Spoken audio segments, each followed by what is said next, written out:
Might and Magic 10 Legacy. I saw some people are wondering what the price of the game, and it's only I'm doing it in euros, you know. It's 30 euros. So 30 euros, 130. That's like $40 or something. Like that? and for 30 euros you can have the deluxe box if it's in your country, and it's full of goodies. Trust us with that. We can't open it. We have to make it a surprise, right? Oh, we can? Oh, nice. And basically, I'm noticing something fun. Basically, the camera in front of us is a JVC camera. And JVC, of course, the initials of John Van Caneghem, who is the creator of Might and Magic. And one of my personal heroes. So, you know, it feels nice to if be... you were afraid we weren't geeks, now you know. I'm a coward, I'm making a quick save. It's like, ooh, look at that. Nice, I like that. Okay, now we have a big spider coming our way. This is the Spider Queen. Yeah. Yes. So she's going to be tough to defeat, right? What's that special power she has? Does she have like a... she's a boss, and boss cannot be manipulated with mind spells and stuff like that. Like a dark magic? And she cannot be poisoned. Okay, so she's like got the... I'm free from any kind of poison. Yeah. And then you used your shield, so that you're lowering her armor. She wasn't immune to that. Yeah, there's still a lot of things you can do. Okay. So I'm not having it. Oh, how many times did she just attack there? Twice? I can see it twice, yeah. Yeah, okay, she missed the dude. So basically, once she's attacked, made all of her attacks, I've got time to play my 4 characters. Yeah. Right? She's never going to break in and attack me again between 2 plays, whatever. So we really got that kind of like... The monster thinks, and then we think, as a group, so to speak. So it's not as a... So the strategy is making the best use of your 4 actions with your 4 characters. And they've only got 1 action each, right? Our characters. I can either drink a potion or attack. Exactly. So I can't drink a mana potion then throw the spell. But... Ooh, I'm poisoned! What happened? Yeah, she basically is spitting on us, you know. Okay. That's rude. Yeah, that's rude. But basically, the more experienced your characters become and the more skilled they become, they become able to make more strikes in a turn. So basically, they attack once, but it can make like 4 like attacks at once. Alright, okay. Like a multi-attack, or it's just in a simulated speed. They've gotten better, so they're quicker and they can attack faster. I think the guy who bet that Free Mage was going to die is not too far from the How many points does she got left? How many points does she got left there? Not much. Ooh, so she's gonna be drinking potion now, right? Yeah. Okay, get her. That's what potions are made for. So there's some nice little drawings in here. There's nice little images and stuff. There's some really cool stuff in the box. Yeah. And here's the normal game. This is what that's the normal box. Cool. Love it. This is music? Yeah, soundtrack. Soundtrack. Oh, secret, super special. Music's always been a huge part of Magic games. Huge part. You always some really good California composers and now Chinese composers. Did Rock Chen work in the game as well? Basically, we had the 2 composers, Jason Graves, who also worked a bit on Euro 6, right? And especially on Shades of Darkness. Okay. And he did the main themes of the game. And Rock Chen, who is a Chinese composer, who worked on the Chinese Heroes Online game, and was doing music for Might and Magic Raiders. Right. He's done the rest of he's done music he's done Jackie Chan movies and stuff like that. He's an up and coming cool guy to have on the project. He's the one that really wanted to work on the game. I remember he called us. He wanted to work on Might and Magic. Kurt the dwarf is a bit. I'm looking bad there. Why am I so? Am I unconscious yet, or am I just poisoned? Yeah, probably it's time to get a secret weapon. So now you just regeneration. That's the one you bought in town, just to make sure that. So now that I'm unconscious, I'm still regenerating. Is that it? Yeah. Okay. That's what makes regeneration so useful, because basically. This is a bad spider. Yeah. The first boss of the game. This is adventure mode. Okay, cool. So we took some. Oh, so I'm back. I'm back in action now. So I couldn't drink the potion until I was regenerated enough Yeah. to be able to grab the potion and drink it. That's stimulation. That's like that's realistic. Well, some people, will ask, why cannot his comrade like take Yeah, I him, know, for example? put it in. Because I think the comrade is too busy fighting a giant spider. You don't have a magic funnel or something like that, or an intravenous potion Yeah. thing. So what? Uh, That's a good question actually. We'd really like Might and Magic 10 to be the starting point of a new series of Might and Magic RPGs, and we really hope that it will be successful. So yes, we should. please buy this game. Help Don't us. pirate it, please. Help us, and please. and obviously we learned a lot doing this first episode. I think it's Ubisoft's first RPG ever. Yeah, this kind of RPG for sure. I don't know. And Even the Prince of Persia stuff wasn't. Like, so while doing it, we had a lot of idea of what we would do in the next one, and of course being more ambitious and maybe bringing back free movement. But it's lots of questions. Nothing is set in stone right now, but it's of course one of the options. So we'll have to do how this one sells. it's especially because it's we've done a lot of work on Might and Magic Heroes, and there's Duel of Champions out there. There's some other games out there that are. But this is one of the ways you can tell a different kind of story that we've always been dreaming about telling in Might and Magic is the RPG story. A group of 4 guys to go I out. got some nice buckler. Oh, did you? shield. Why is it red? Because it's unidentified. Unidentified buckler. Okay, so I need to go get that identified. Unless do I have a spell to identify, or later I could probably. Get that? There's a prime spell for identifying Okay. objects, but So we leveled up here. yeah. Oh, So nice. level up restores. So I think we killed the boss while I was. So the boss finally went down. That gave us enough experience points. So I'm a human, so I get 4 points, right, each time, or is that an elf? all characters get. 4 Okay, points. so you start out with 4 if you're human, but from then on everybody Yeah. gets 4, right? Okay. So So the disadvantage is that's really actually good. the elf blade dancer because I put her on. So she needs some destiny, or does she need a? some might and some. Give her What's the strategy here? So vitality, that's just to give her more hit destiny, points. so she has more evade. So she can evade and yeah, so we don't want her getting hit ever. Yeah. Basically, okay, because she's not a real. This guy is going. That. Okay, so he's getting She's tanked. going. Grab some more vitality. You don't want to lose that bet, do you? So we're gonna give her some special points. And this guy needs some more magic points. Okay, because he's not impacting the stuff enough. And also, I get 3 skill points for each level that I can spend. Oh, this is real old school. So I've got to get my What? levels of each skill. So if I want to be able to better dodge, so I can't even dodge if I don't have the skill to start with, right? I don't dodge Yeah, at all. you can dodge some weapons, but it's some attacks, but Okay. it's more really a chance based. Okay. Thing. It's just a pure luck roll. And if you have the dodge skill, actually, So you just increased my dagger to level 4. yeah, So she's an elf blade dancer. So she's going to dagger me to death, right? yeah. So if she gets up to this, I said there's a little bridge there. If she gets up to the arrow here, is that another? That means that she's eligible to go seek a trainer that will Okay. get her to the expert level. Okay. It's actually the same kind of. It doesn't work exactly the same way, but it's very similar to the skill system that was in Might and Magic 6, 7, Okay. 8, and 9. Yes. Okay. And because, one thing we removed from the old games is in the old games, every time you gained a level, you had to go back in town and go to the training center and basically spend money to validate your level up. Okay. So you couldn't get it out of. You didn't. Yeah. So. And Yeah, that's something we felt was.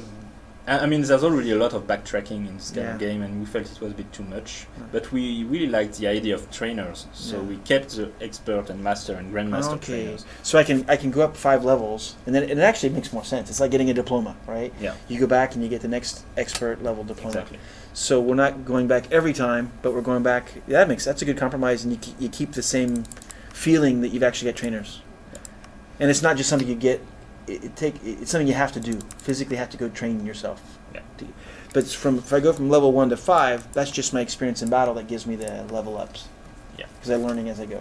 But that's an old discussion in all RPGs from forever. So we went for that solution, and we learned doing this game, and there are some choices we made in the game design which if we do another one, maybe we'll go in another direction, you know.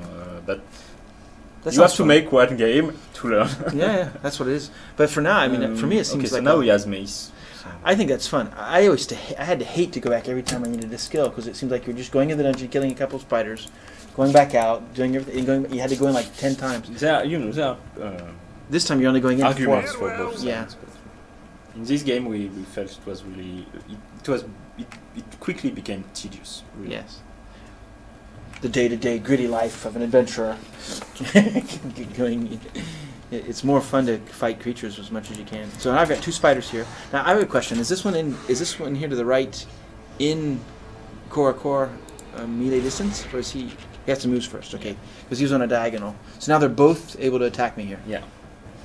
Depending on the size of the monsters, it can be up to 3 monsters on the same time. Now, do I have any zone spells that I can throw on both of them at the same time? Yeah. For instance, the sparks. Ah, that's why you like it. Okay, so. Yeah, I did a critical on the Oh, spider. so that's why it was 53 and the other was 22. Okay, wow. Oh, wait a second. Somebody got poisoned again. Yeah. Alright. Kente. This guy is not lucky. Or for an orc shaman, yeah, he's definitely not lucky. Is that there's another treasure chest. Yeah. I love these funky mushrooms. You can't eat the mushrooms. I don't think that's probably not part of the. No, not with our age rating. Okay, no mushroom. We're not into Far Cry or anything like that. You know, we were already 16 plus game. I mean, Really? really not so much. Yeah, we're not that far But away. it seems it was already too much. I know. Killing people like that. Yeah, I you know. Scot-free, you go in and kill people. The spiders. Oh, there's a barrel. Now these are. And there's every barrel. The barrel with the liquid in it. No. you No, can just sometimes trap. there are enemies. Okay, so this is what you get when you try to go too quickly to the barrels. So if we hadn't rested up and we were really bad here, that spider could have just killed us by surprise. That was a real surprise. And we would be very ashamed. Yes. I saw some guy was wondering or actually hoping that the game does not end in a spaceship. That's for and- sure. I can and- guarantee that. And yeah, when Ubisoft bought back Might and Magic from 3DO, when 3DO was basically dying, Mhm. you know, there's something swimming in the Ooh, water. what is it? Is it a? Oh, I see it. What is that? Is that just I a? have no idea. Yeah, It's mysterious. that's cool. And yeah, basically they made the choice to reboot. You rested. the universe Okay. Yeah. Okay. and create Ashan, which is a new continuity of all Might and Magic games. There are several reasons for that. Yeah, there were a lot of them. One of them was one was that the games were. There was a real will when it was. There was a. People really wanted to make an IP that was consistent, and that several games could be made with it. Not just reboots of Might and Magic and Heroes, which were the 2 3DO franchises. Actually, it's a sci-fi aspect of the old universe. Right. But I actually called it the ancient universe. Yeah, and yeah. the fans know why. Yeah. Um, And then there was a decision I think made 7-8 years ago that that crossover universes that were sci-fi and fantasy were okay. We'll get back. We'll get to We'll that. get back to Good. And we're just looking at the biggest problem we found out was that some of the crossover stuff really bothered pure fantasy players, and Especially the Heroes players, because that aspect Yeah. was absolutely absent from the Heroes yes, games. it was just something that was put into the Might and Magic games. I think what's also interesting to note at the same time, Dungeons and Dragons, when they started clearing up their situations, and the old. I can talk about 5 or 6 decisions that were made. They got rid of all the sci-fi stuff as well, because when you're, and I'm a writer, and we're both writers actually, and then this is just to reintroduce ourselves. Julien's the creative designer for this game. He's written for other Might and Magic games, and I'm the lead writer of Might and Magic games. And one of the things we try to remember is that kind of today what it is when you play fantasy. You really want to go into a world where we discover magic, and magic and lost magic. And you play sci-fi, you really are going to go in for what humanity could be. What's the technological magic of the future? And it really bothers some people. For one thing, because it takes away from the whole other world experience when you find a spaceship. All of a sudden you can grab the spaceship and go to somewhere else. So that was a decision we made when rebooting the property. To say, let's just make this a pure fantasy world. We'll take away all of the eventual winks and nods, and we're going to invest a lot of time and energy and fun, because it was a lot of fun as well, into creating a pantheon of gods and a magic system that was fun for the gameplays that we had in mind. And that was when the six elements became that with the two primal dragons, and then the six other dragons and the demons. We started going in looking at about what people really liked in Might and Magic as a world, and how could we just stopping you a make that little work. quick moment, because here I'm detecting a secret passage. How'd you do that? It's because I have Rosalie as an Okay. Normally you need a spell or the blessing of Manasa, or a cute dog named Spike. Okay, Spike, the secret passage guy. Actually, it's named after the dog of the one of the lead designers at Limbic. Really? Oh, really? Limbic Entertainment. He has a very nice dog called Spike. I saw that dog. He's the one that runs around. Yeah. I saw him. Yeah. And actually, my cats actually made it into the game. But that's another story. Okay, so who has enough strength to go through that? Let's try with Blade Dancer. Yeah. So that was why we made the decision to go fantasy. And so what happens is now we really, for the first 5 years, we really concentrated on Ashen as a new and different reboot. And then over the last 2-3 years, and Julien was a real instigator for that, we've been bringing back and readapting into the world some of the favorite heroes from the other Might and Magics. Heroes and Might and Magic things. So we were able to bring in some characters that people really loved, including myself. Now, I've been playing since Heroes 1, way back in the day. For example, Crag Hack, the pirate, we were able to give him his own life in Ashen, which was a real fun thing to see happen. Sandro, the necromancer, if you remember these characters from the old days. Maximus, right? He's the guy that came back in. We're not really. We don't feel like we're stealing him from the old stuff. We're feeling like we're giving a new life in this reboot. Actually, that's something New World Computing already was doing. For instance, you have a Sandro on Xen, you have a Sandro on Enron. Right, exactly. You have a Kragak in basically every Might and Magic Heroes game.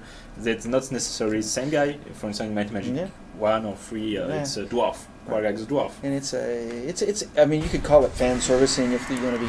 But we thought they have a place now. I think Ashen, after its first 5 years with Richard Dansky and Erwin Overton, who really worked hard at the beginning, Jeff Spock, there were a lot of writers who worked on the property, and we've been really doing our best to give it its own feet.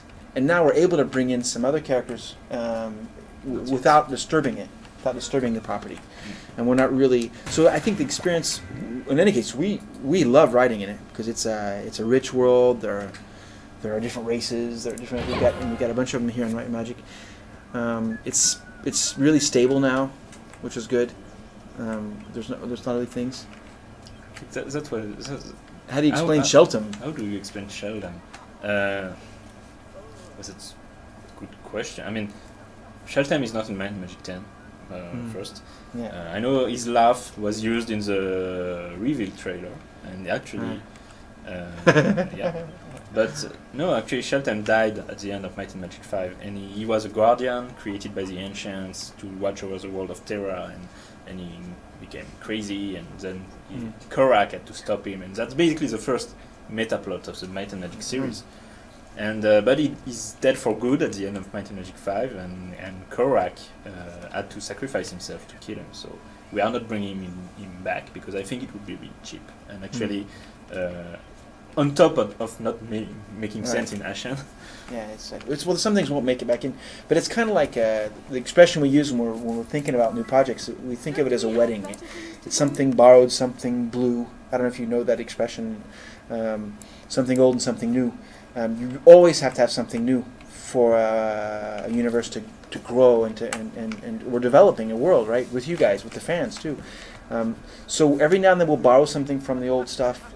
We'll use something that we've already created before in other games. That's the old part. And then something blue is just something magic. I mean, I think at one point in time we have to remember this is a fantasy world. It's got to be magical. So we really have to make sure that at least 50% of what we're doing is giving you guys new stuff, new material. And we've now hit the dozen writers, I think, that have contributed to the reboot. And so we've got all these people that keep bringing in new stuff. We listen to the fans quite a bit. That's been a lot of fun too, and the fans really wanted this back. I mean, they really wanted this kind of experience back and this game back, and now we feel that the world's ready for it.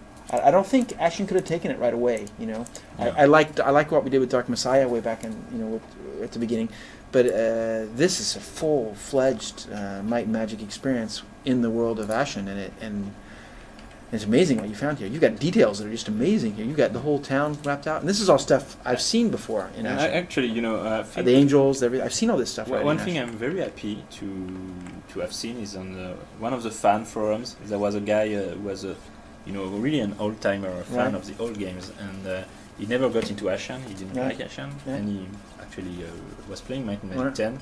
And he posted like, after playing Might and Magic 10, actually Ashen is not too bad. I would not be against more games in that world. And I think it's a huge victory. It is. Well, because there was a lot of stuff to do. I mean, I was a big time Heroes fan, and one thing that always bothered me in the Heroes was seeing the leprechauns and the panthers and the white panthers and different things, and it kind of.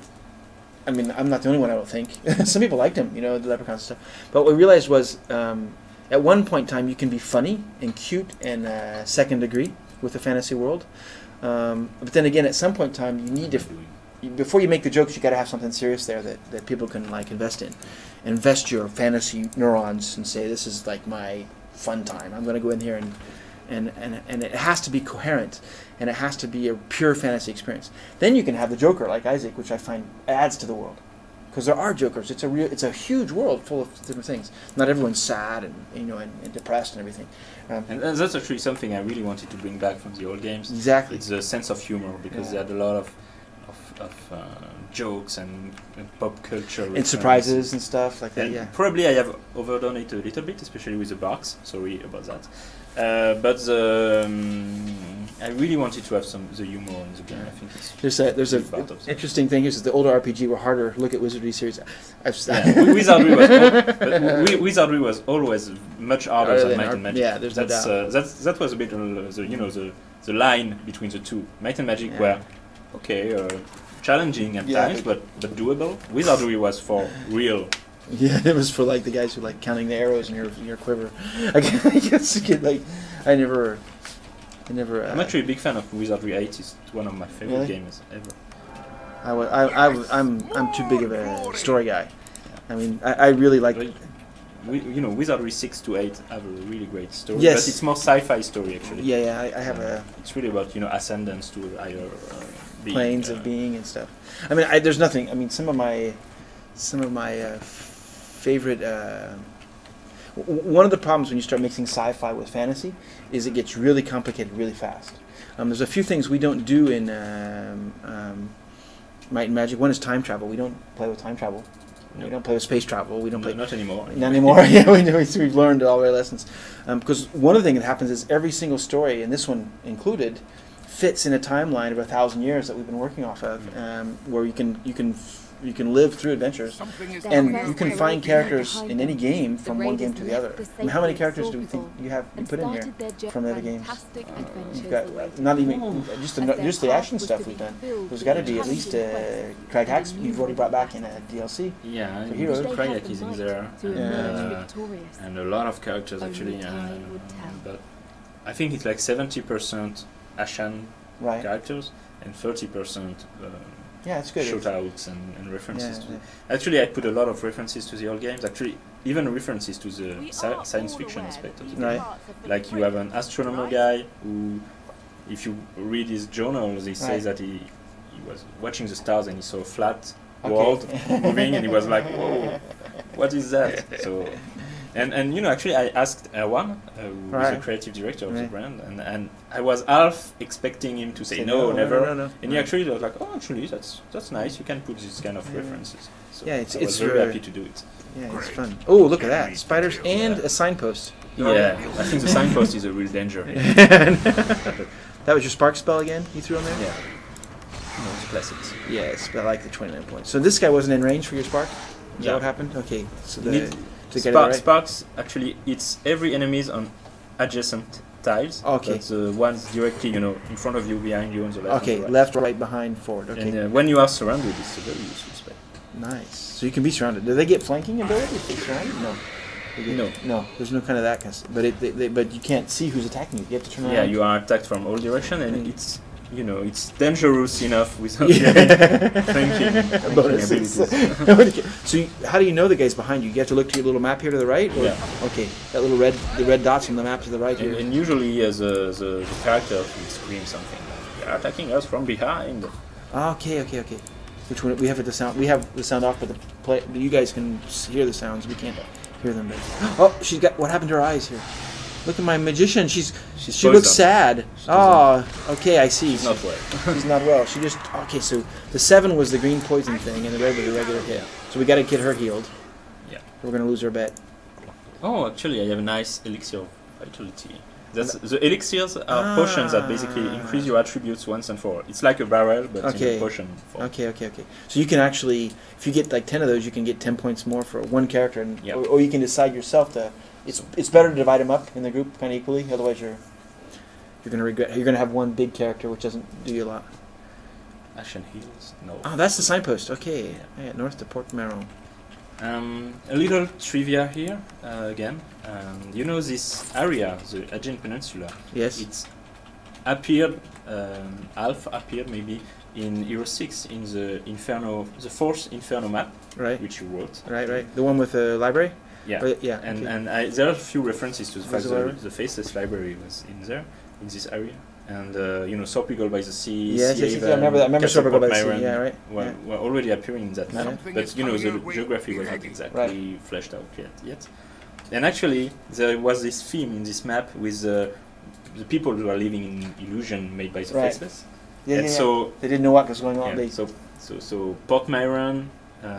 We chose the names of the town in the region. It's actually That's cool. Yeah, It's like it's an Easter egg if you want.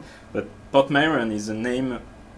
We changed the spelling a little bit, but it's the name of the actual town where the TV series The Prisoner was being filmed. Okay. So this theme of living in a fake world, basically. And Sea Haven is the city in the Truman Show. Okay. Right. That's true. So yeah. Yeah. Sea Haven. Wow. That's okay. Wow. And there are tons of stuff like that in this game, Like in the old Might and Magic stuff. Yeah. There's always cultural references. Yeah.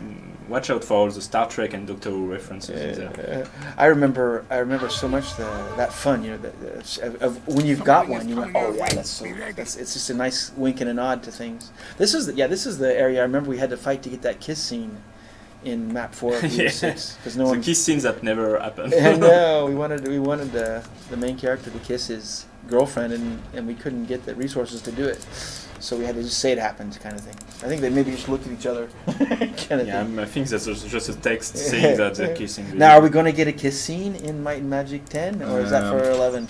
Yeah, we have even less budget. We're not going to get the kiss scene in there. But joke aside, we have some very nice cutscenes. I mean, it's a Polish studio, right? Called I think Division 48.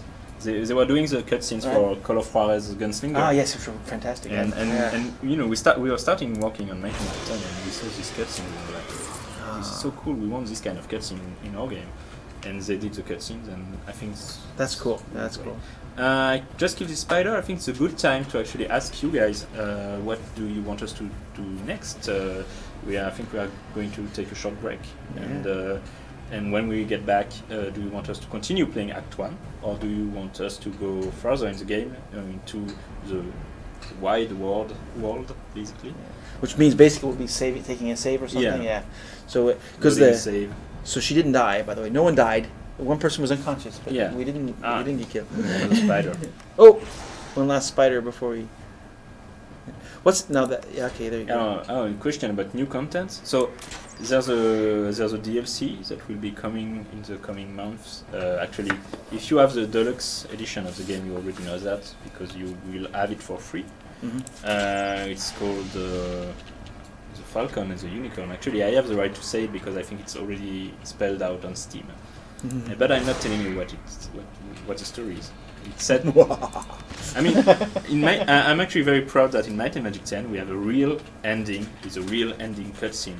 I think it's very cool. That's cool. And the DLC is a little something that takes place after the ending, like some loose ends that have been tied up. Yep. So there's not a hanging kind of a cliffhanger. And Next year on Might and Magic. and beyond that, I really don't know. It will depend on how well the game does, or do we want to spend the money on DLC, or do we want to go straight for another new episode? You know, it's I'm not in control of that kind of sort of thing. Well, I think part of it too is I know the story because I haven't seen it in the game yet. I know the story. It's a great story, that's for sure. It's a really great story, and then I'm really surprised with all the detail. I'm excited about this. There's a lot of detail that I didn't expect to have this high quality of detail.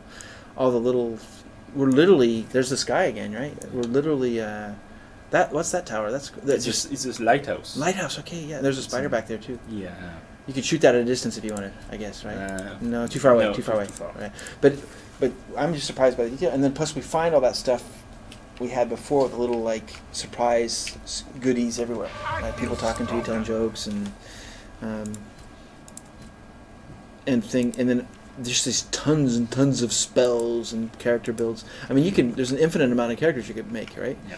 So I've got 4 races. I've got 3 classes per race. Yeah. It's a bit more restrained than in the old games where you could have an orc ninja or halfling.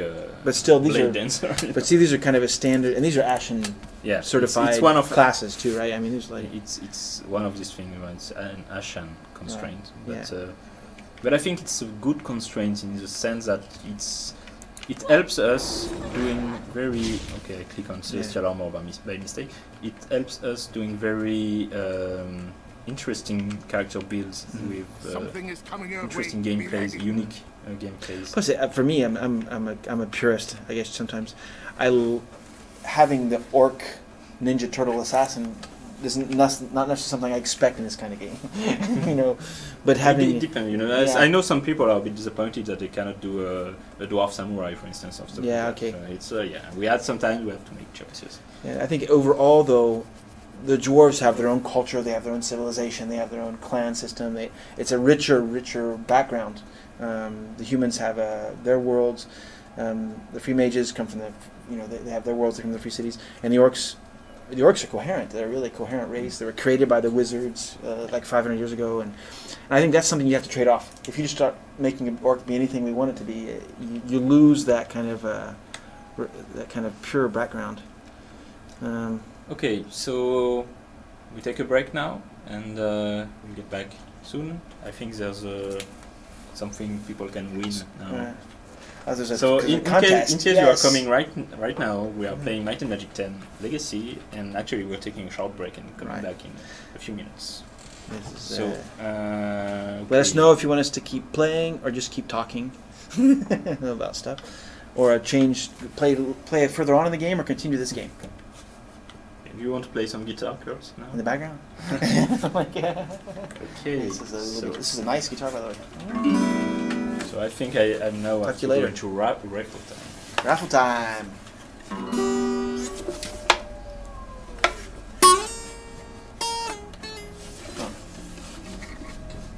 Turn the microphone.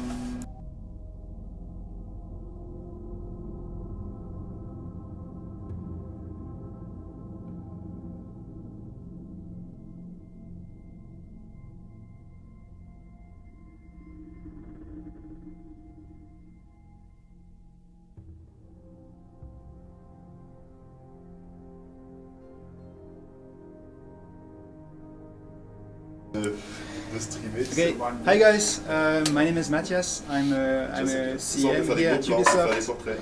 I'm very happy that you're all following us tonight, watching us some Legacy gameplay. I've got good news. While Kurt and Julien are taking a short break, and you just heard him, starting to play some guitar, maybe he can, do some songs for you guys. I just wanted to offer you a chance to win one of those collector's editions. It's actually not this one, but it's this one. It's slightly bigger, and it contains, you know, as they said, a soundtrack, artworks, cloth map, the original Might and Magic 6 game, an exclusive dungeon, and a free DLC which will be coming soon. So you have a chance to win that and a t-shirt, your size, you know, you're telling us, or the winner will be telling us, and a small disc, a small vintage disc that contains an exclusive helmet that you can win. So all you have to do is log in to your Twitch account, type in the chat raffle, like it says on the screen, and you will be able to maybe win this. So I'm resetting the raffle. Now you have to type, as it says, raffle in the chat. Just type it now. We'll wait for maybe like 30 to 60 seconds. Then we'll choose one winner. We'll send you a private message. You can send us your postal address, and you will receive this exclusive bonus. So the collector's edition, the t-shirt, the exclusive helmet. So yeah, feel free to start typing in the chat raffle. This first one that you see here, that was a test. That's not actually the winner. Don't worry about that. So we're just going to wait a little bit longer. I hope you enjoyed the stream so far. We still have lots of footage and lots of content to show you as soon as Julien and Kurt have come back from their break. But you know, if you want to see something specific, like a boss fight, or you know, we've got plenty of saved games coming up, or if you prefer, if we keep going with the Act 1, you know, just feel free to say, this is Twitch, this is a stream, this is the moment where you can actually interact with the devs. That's perfect timing to ask them for any, advice, strategy, tactics, song, guitar, whatever. So, just feel free to ask them anything in the chat. We'll, ask them directly while they speak. And I think we can draw the winner. So I'm just going to close the raffle and click on the draw button, and it's going to be Great Snowman. So Great Snowman, congratulations, you did win this exclusive box, the collector's edition, which includes cloth map, lithography and whatever. And I believe this is how the disc looks like. So I'm just hiding the code so that you don't use it. But basically this is the disc that contains the helmet. So Great Snowman, congratulations. You've won this, and just tell us by sending us a private message which size you'd like to have. This is the t-shirt, so Might and Magic Legacy, very nice one. Just tell us, is it a M, is it XL, is it L, are you living in Europe? Give us your postal address and we'll send you your reward. Right, so I guess maybe we could even give a second, I don't know. Let's stay with this exclusive box for now, and let's see what happens next. As soon as Julien and Kurt are back, you can ask them whatever you want, a song, keep going with Act 1. Do you want to play some music? We'll go play. Alright. If we get really bad. Oh my god. If like 1,000 people ask us to play a song, we'll... Yeah, that's good, that's good. No pressure. This is the guitar, though, that we use to make songs with. Oh. In the game? Yeah, in the game. Okay. Were you the actual artist playing the songs? No, No. we're writing them. Okay. With Julien and I, we write songs and Nice. we write game stuff, and we it's part of the troubadour experience, Okay. bardic experience. Alright. Okay. Julien, do you want to come back and keep going with either Act 1 or Act 2 or saved games? Was there a vote of some Tell kind? us, tell us what you want. Actually, I think I might even be able to do a vote. You got a special tool? It would take some time. to This set is up. actually a guitar, by the way, just in case people are curious. It's a Martin backpacker guitar that you can get in the United States really for a decent price, like $150. And I really recommend it for those who like to compose little songs and stuff. You can do all kinds of fun stuff. Maybe you could do the song you did for Call of Juarez Gunslinger for the trailer. Yeah, I guess we could do that. But it would be kind of tricky because I have to have the... I did it slowly, they did it really cool with a professional group and everything. We'll do that later. If we get a vote, like 1,000 people saying they really want to hear that song. Okay. So do again.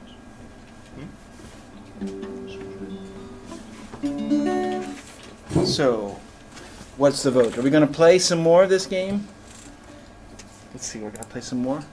What's we got? I know we can wait around till they vote. What's that thing on the ground there? It's another signpost.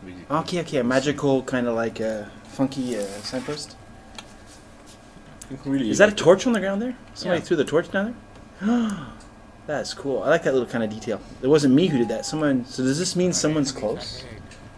Huh. Guardian. Oh, Some wolves. wolves actually. They don't look happy to see me. Well, actually, you know, I have a real problem with these wolves. That's actually I really like wolves. Yeah, I know. And I actually feel very bad killing Yeah, wolves kidding, in any yeah. game, but especially in Might and Magic 10. Yeah, I'm I like, know. oh no, those Especially are with cute. especially got an elf in your group. I bet she doesn't spend her life killing wolves. Normally. So what's the? She's got a. But you have to pretty much, right?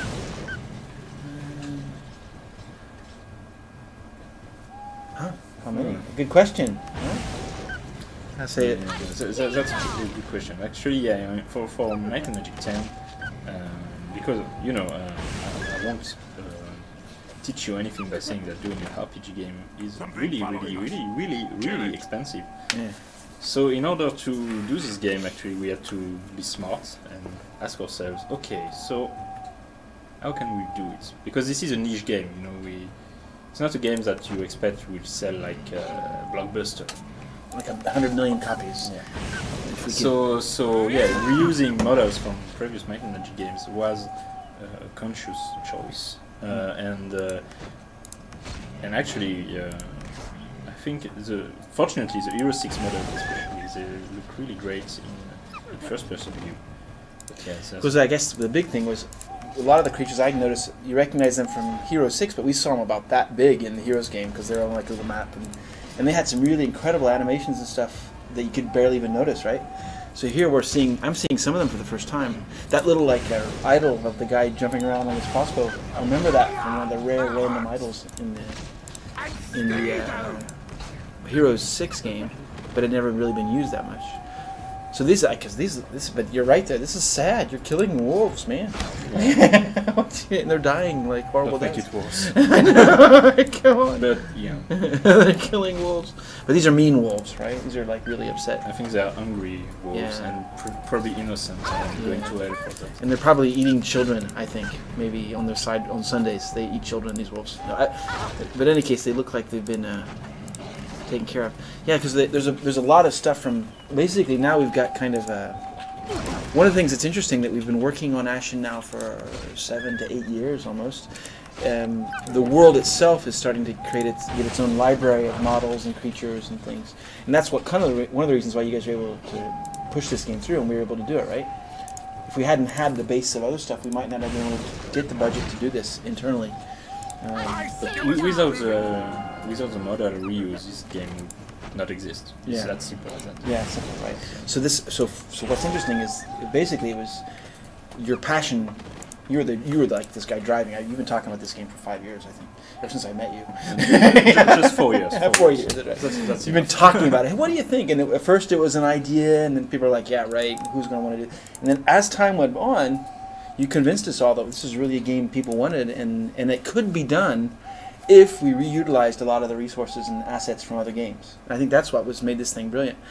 And then I think people kind of caught the bug. Everyone in M&M development, Might and Magic development, they really caught the bug. I mean, it's just amazing. It's a fun gameplay. I mean, it's just fun to play these kind of stuff, and it was missing. I think it really was missing from the family of Might and Magic experiences. And so now here it is. Now, of course, if this is the good news, if we sell a lot of these, right, we get enough, you're going to start being able to make better and better Might and Magic games with them. That's my secret plan to Yeah. destroy the world. I wonder. It's like, so we sell a couple 100,000, maybe a little more, and we can start.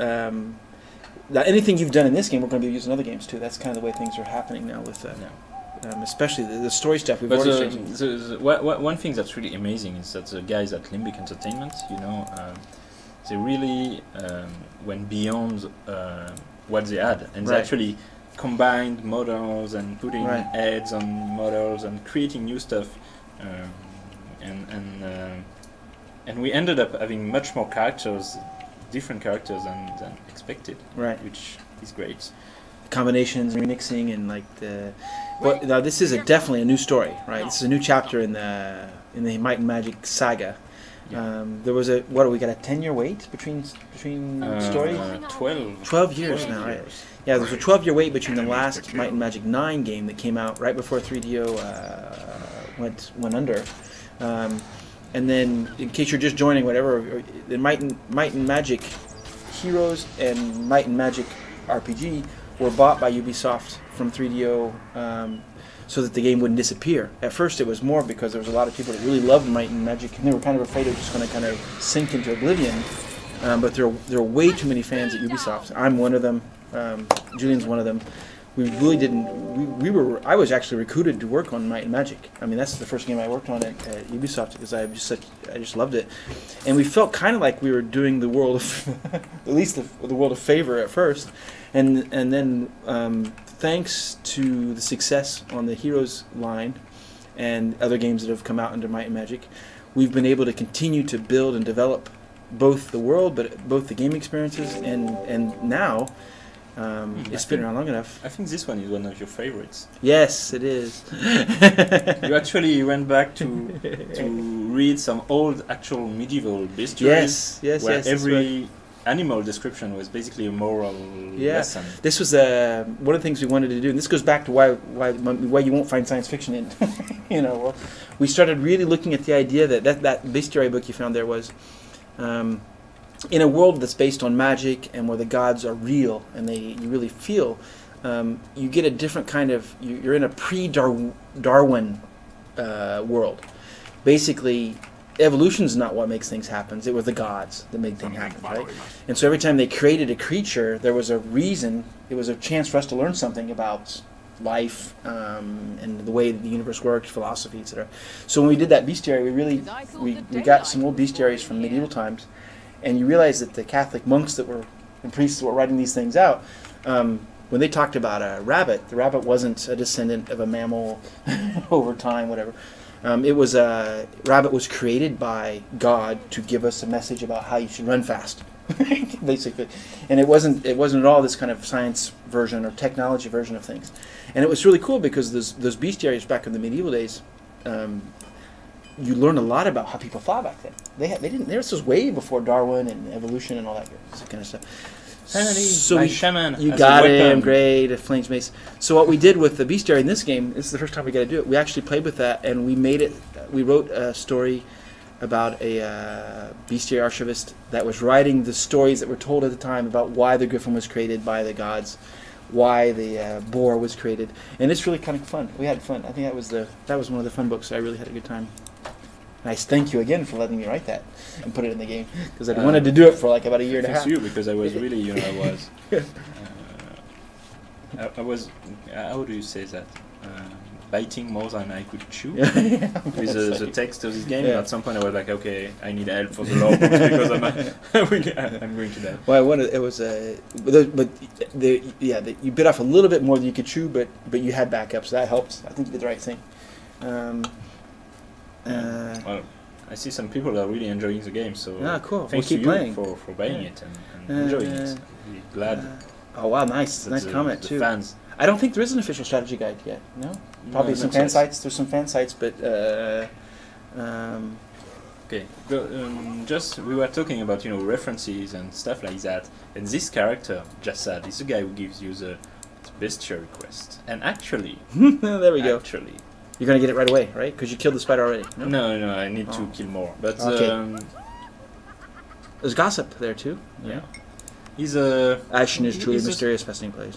He's a stranger in these places. Okay. Let's keep it at that. This is Jassad, okay. And actually, true fans of the Might and Magic, IP in general, might know who this guy is. And that's all I'm going to say. Okay. But he's here He's here for a reason. And actually, he's here with the blessing of his creator.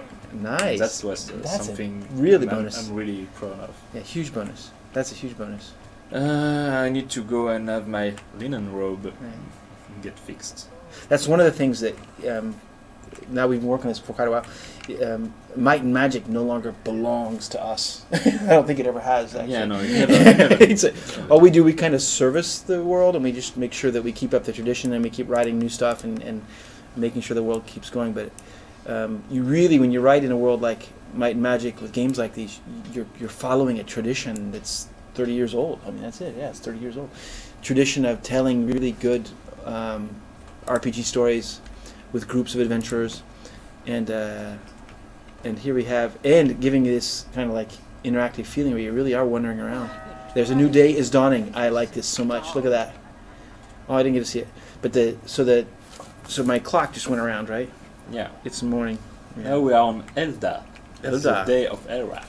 Nice. It's actually useful because there's a kind of how do I say that? It's an implicit quest in the game where you find some shrines dedicated to the dragon gods, and the shrine tells you, like, on the day of Elrath, you should come here and pay your respects. Cool, no way, really? And there's no quest, you know, and you have to actually figure that out. Figure out what you have to do, and it's linked to the calendar and stuff. And I really enjoy this kind of thing. Actually, you know, it's funny because I think now players, if there's not a quest and a compass saying you need to go there, they're like, I don't know what I have to do. But when you are playing the old RPGs, you don't know what you have to do. You have to discover it by yourself. You could spend hours trying to figure out how to get out of a room.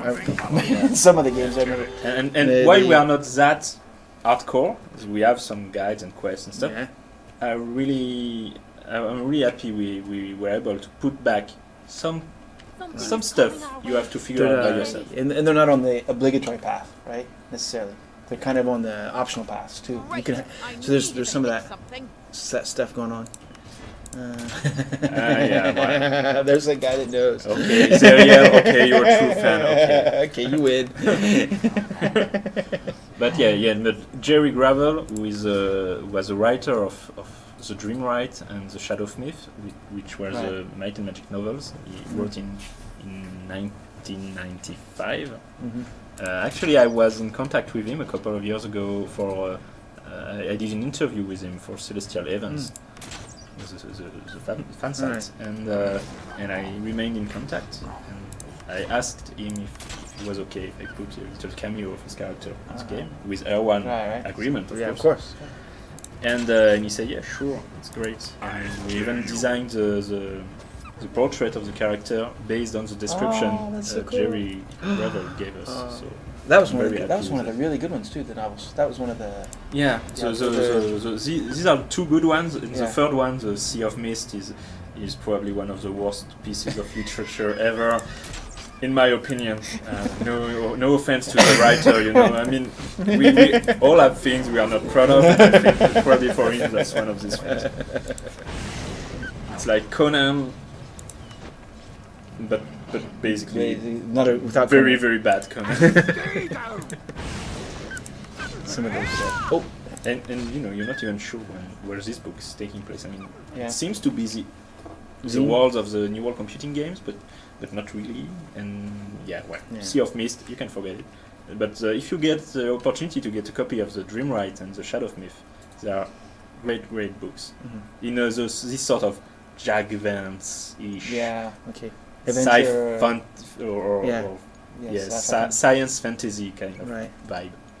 The strong heroes, strong characters, and here's a nice guy. Now he's a trainer, but I cannot learn anything. Okay, because you don't. So I'll buy some supplies here. So you're restocking your. So how many supplies can I carry? 9? Yeah, depends basically. Depending on where you are buying them from, they can give you a package with more supplies. Okay, so this means I can actually go and rest for 8 hours times 9. Yeah. Yeah. Okay, 8 hours times. 9 times I can rest 8 hours to get all my mana and my health back. And here we got a. Ooh, what's a pirate crossbow? That looks cool. Oh, sorry. Pirate crossbow is actually a pretty nice crossbow. Yeah, that's not bad. Frost Apprentice staff, like that. And again, people Ah, he likes that. Yeah. Well, Yeah, the thank you artists are for great. liking it. Yeah. People who like actually the fact that there's no quest. It was a heated debate, even in the team. You know, is it too old school? We went really to debate that a lot. It's definitely an experience you need to play once in your life. Yeah. To just appreciate But I it. totally understand people who are a bit pissed off by that. But I mean, you know, sometimes you have to experience it to realize how rewarding it is to actually to figure out quest out by thing. yourself, to just to read clues, put two and two together, and say, oh, why don't I try this? Maybe that'll work. I like the idea too. There's always a little bit of like, I gotta just try it and see what happens. And if it worked, it worked. If it didn't, it didn't. And now we're not in a game though where you have to check every wall for a secret door. Right? Yeah. We've done away with some of the really hardcore old school stuff. So as people who played the game know, if I go there right now, I'm level 3. I will die an horrible death. I'm not going there. There's a Cyclops in this cave, and there was an early access version of Mechanic 10, and we had lots of feedback from the players, and it was really helpful, even if we could not do everything they asked. But it was still amazingly helpful to polish the game and improve the game. And in the early access, the Cyclops usually it's defeatable early on. Yeah, right. Not anymore. Like,